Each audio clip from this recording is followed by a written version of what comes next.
with Lisa Lohmann, and we're excited to be able to talk with her. She's got some really neat things to share about her family, and so welcome, Lisa. Well, thank you. or we're glad to be here at your house. Yeah, why don't you start off by telling us about your first of all, your grandparents. Well, my grandfather was a doctor of chemistry. His name was, his name was Dr. Heinrich Lohmann. And that was the name he went by. It's a long name, but I won't put it in there. And he went to the college in Heidelberg, which was the best college in Heidelberg that you could go. Okay. And he became a doctor of chemistry. He made grease for a living, or petroleum products, anything with gas, grease, which is not easy to make. And so in Germany, he got a very good job, high up in the mines, working in the mines and things. And then when he was 36, he married Grandma, whose name is Augusta Lohmann. I don't know how to spell Augusta, but good luck trying to spell it. That was her name. And how they met was, Dad's grandfather had a farm. They were farmers. He had hunting dogs, and my grandfather went to get a hunting dog. He didn't leave with a hunting dog. He found a wife instead. Ah. That's true. Dad, he didn't want the dog. He liked the girl. Do you know about what year this was? I only know Grandma was 17 and he was 36, and I do not know when they were born. I don't know. I just know she was born in Bavaria, or the Black Forest part of Germany, there where the farms were. He was born in Hildesheim, which is a very pretty, picturesque, like a fairy tale town, but it's one of the smaller towns, but it's very pretty. And then they had 3 boys, Hans Heinrich Lohmann, Wolfhard Siegfried Lohmann, and Hubertus Klaus Joachim Lohmann, which is Dad. So then when Hitler came to power, he knew he had to go. He knew he just had to get the boys and go. And they did, but leaving everything behind. He got shot at, but he wanted to save his children. So this is the start of World War II. Yes. And he was going to get them out, and he did. And they came over by a ship, and poor Grandma was seasick the whole time, and her little boys were running around, well, kind of playing havoc. They were taking lifeboat ropes and turning them into swings, and the crew couldn't find them, which they were little boys. They were full of mischief, so the crew hid the ropes, and then they got mad. Imagine 3 little boys, but they were on a German ship, so they could talk to the crew. It was a German ship. Okay. It was a German ship. And then, but my grandfather had gone on ahead because he had to get a home, a car, and they ended up in Brooklyn, New York. So your dad was one of the 3 boys? Yes, he was the baby. Okay. Uncle Hans was the oldest, Uncle Willie was the middle. And when they got here, they became citizens by their parents becoming citizens. They didn't have to take the test, but their parents did.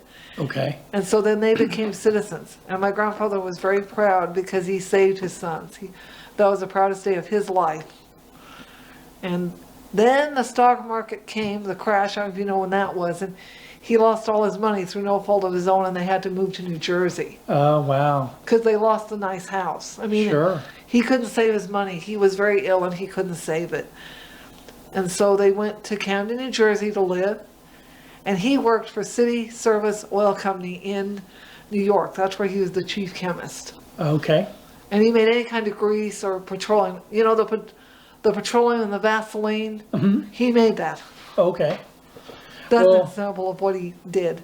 Yeah, and when they came from Germany, they really didn't come with much. They just came with what they had on in suitcases or that's it. Most of it was, and he brought money, marks, but he got that exchange for our money.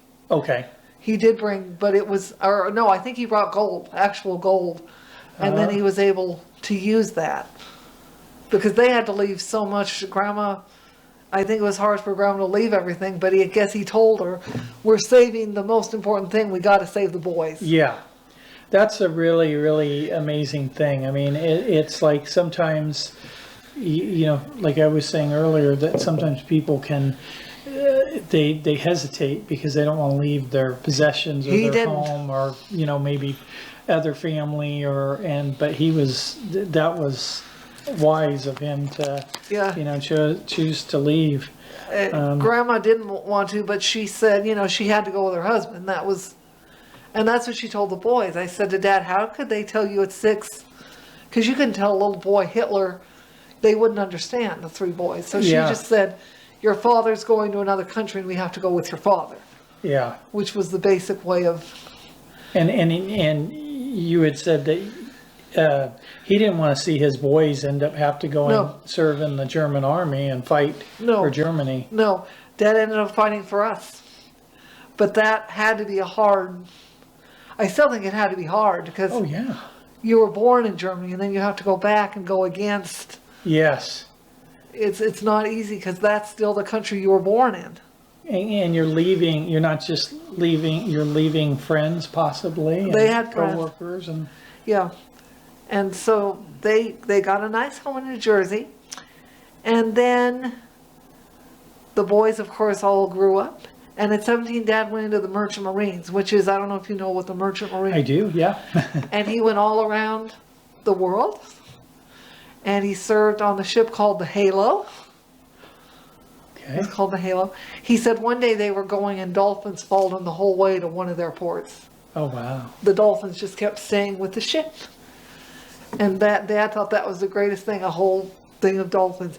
He did all the jobs that the older men could no longer do. He was kind of the gopher. I gotcha. You know, because he was 17 and he could do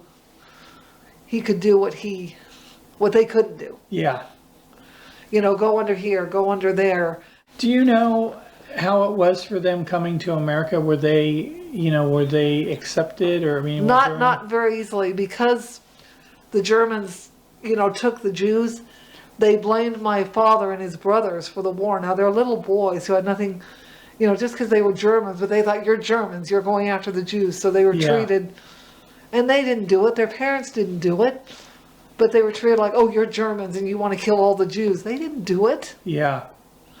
And the boys had a hard time in school for a while. I can imagine. Wow. They didn't do it. I mean, you think that little, and his parents didn't do it. They weren't hurting the Jews. Yeah. It didn't mean every German, but people had the idea you're German, every German, you know, and they were called names I can't repeat, the boys were. Wow. And then what about your grandparents? Were they Christians? Yes, they were. Okay. Yeah, they went to church. As from what Grandma said, I don't know what church, but they went to church.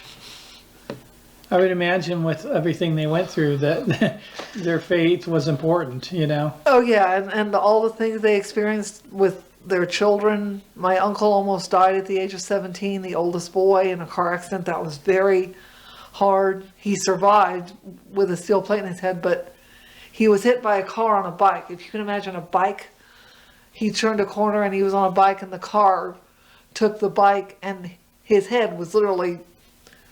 Well, his brain was coming out of his head. Wow. Wow.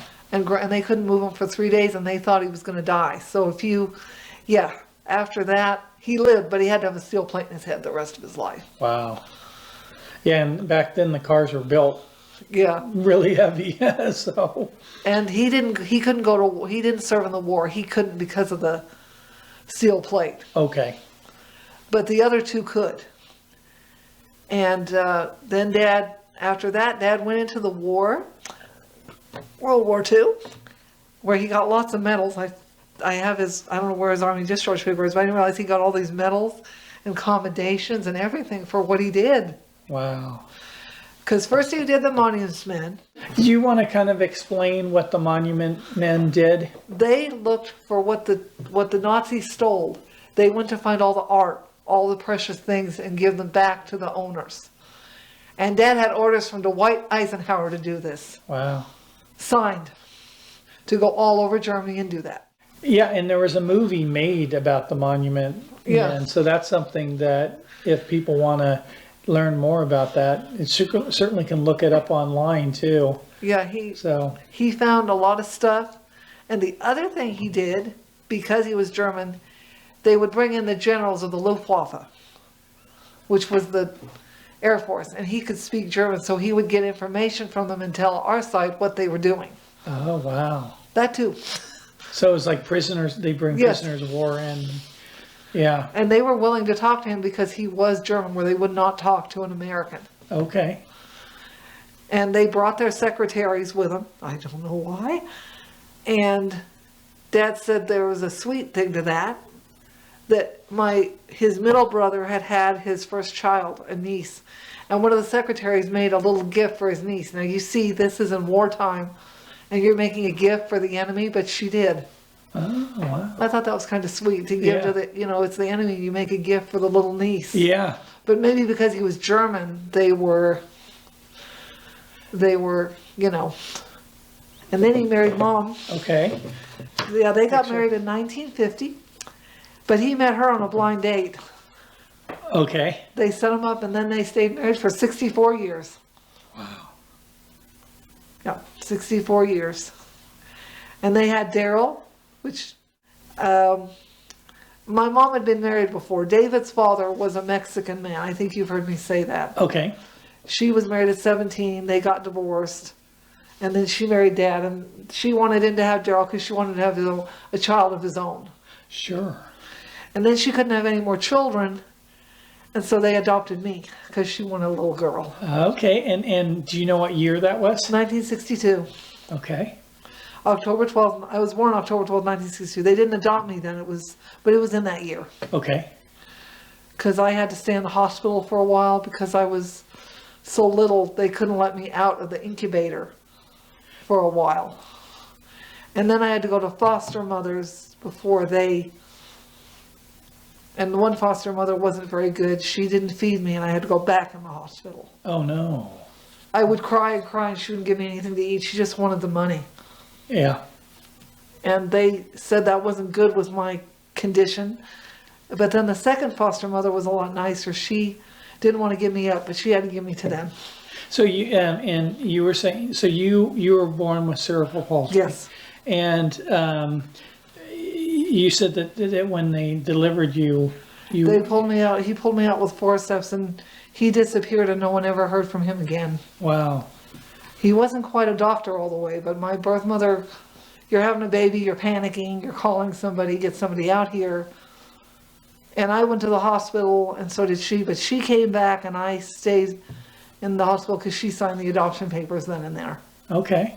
That's neat that your parents, adopted you. And my birth father did not know I was coming, so I couldn't tell you a thing about him. Only that he served in the Vietnam War. He was a lieutenant in the Vietnam War, but I don't know anything else about him. I don't. Your dad ended up going into teaching? Yes, he loved children.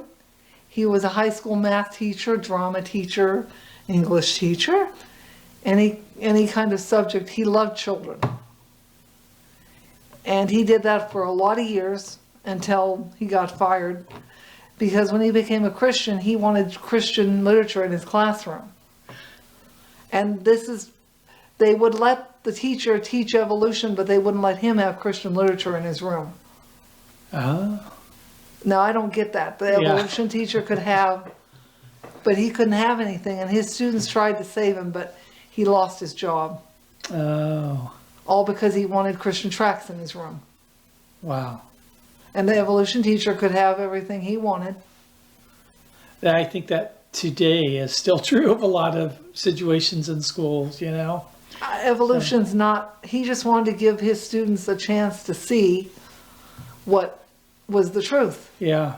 And where at this point, where did you all live? Lohmann, California. Okay. Down in southern, that's where he was a teacher. Very good one too. His students loved him. They tried to save his job, but it didn't work. So then what did he do after that? He went into the Salvation Army, which is the picture over there. That's his uniform. They dress them like soldiers because it's called the Salvation Army. It was founded by William Booth in England, and it's the idea that you're an army, soldiers for God. So they dress in uniforms like you would in the army. and they have ranks. You know, he was a captain. They have corps, what they call the places you go as a corps, and we first started out at Hanford, if you know where that is. Mm-hmm. And then we got sent to Napa, and Dad was there for 12 years. He was the captain there. He built the corps back up. People knew him all over town on his bicycle. He rang the bells with the volunteers. He was quite a fixture there. Yeah, well, all of the experiences he had as a young man, coming over from Germany and then being in the war, and just, wow.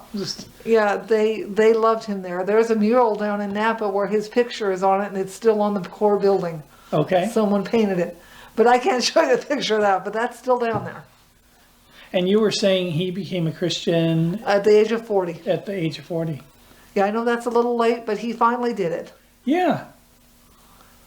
He just took a little longer. And then he was gung-ho. I mean, then he was, and he and Daryl got baptized the same day, my brother. Daryl was getting baptized, so Dad got baptized with him. Okay. And Mom, of course, was very happy. Because she was Christian. Yes. Earlier. Yeah. Wow. So she was happy to see her husband be a Christian. But yeah, that's him. Oh, he's smiling that goofy smile. Dad. Anyway, I know he smiles there and it's goofy. But you can take with that if you wanted people to see him in his army uniform. You're really proud of your dad and mom, huh? Yeah, and I have nothing against my biological mother. I know what she did. I know what else she could have done. And the fact she chose not to, I give her credit for that. Yes. And your parents, they adopted you. That showed real love, Yeah, Mom wanted a little girl. Yeah. And she only had boys. They wanted a little girl, and her sister had cerebral palsy, so she knew what that was. She grew up with someone having that. Yeah. So when she found out, she just said, okay, we're going to handle this, and I know what to do, because she was around Aunt Ruby her whole life. And her sister, and you don't get better from it, but she knew what to expect. She knew what was going to happen. Yeah. Because her sister was that way. So she just took it in stride, and I wouldn't use this if I didn't need it, but I need it. But anyway, and I'd have operations for it. Nothing can cure it. It's just, it's just to make it so that you can get around better. Because I'll never be able to pick up Georgie. I don't have the balance to pick him up, but he knows to get up here, and then I can pick him up. And Georgie is my kitty. Lisa's kitty. And, you're really good friend, huh? Yes. Yeah. Yeah. So, and then you were saying that you became a Christian when you were about 12? Yes. And do you remember what it was that made you want to make that confession? I think because of Mom and Dad, and I just thought, it was the thing to do. I wanted to do it because they did it, and I realized, I could have not been here, and maybe God was telling my mother, don't do what you, yeah, telling her not to do what she could have done. Well, and so was your dad did he teach the Bible? Was he a Bible teacher? A very good one. That's what I understand. I don't know where his Bible is, but he would mark his verses. He would write everything down. He'd look everything up. There was the teacher in him that you do, he was thorough. He was a great Bible teacher. He would do a class out at Meadowwood, and they loved him out there. Okay. And so I imagine you had a love. Yes. You learned to have a love for Scripture. Oh yeah, Dad was a great teacher.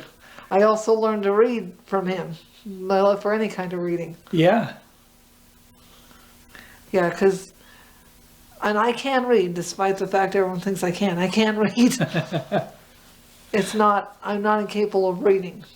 But yeah, Dad taught me how to read. They told me I'd never be able to read, and Dad said, oh no, we're going to remedy that. He didn't believe the doctors. He says, we're going to remedy that. And so he taught me to read. Yeah. Well, you're always encouragement to me that when, you make it every Sunday, I mean, and you're there, and, it's a great encouragement. So let me ask you a couple other things. One is, when did you start going to our church? We moved up here in 1987. That's how long? Okay. January Wow. of 1987. So you've seen the church, grow, and then you've seen, lots of different families come and go, and so what do you feel like something that you really appreciate right now that in our I think Pastor Tim is a wonderful pastor. His messages are wonderful.